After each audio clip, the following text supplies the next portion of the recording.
Hosting, that's really cool. Yeah. Like, oh, it's Becky. Actually, I approached Monica to ask if there was any way that I could join up with them. She's actually really neat. You serious? Yeah, like, she told me that I would be the last person that she would ever think of. My skill level is not anywhere near theirs. What Monica said to Becky goes against everything that we stand for as cosplayers.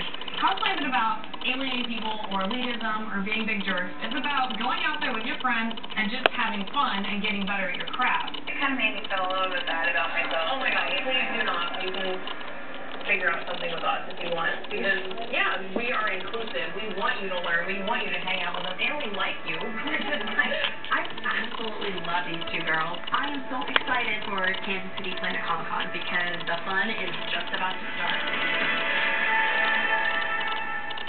Unlock the ultimate face-up experience with Sci-Fi Sync. Use your tablet to interact with exclusive content live during every episode. Learn more at sci-fi.com/sync and connect with the newsies and the face-off.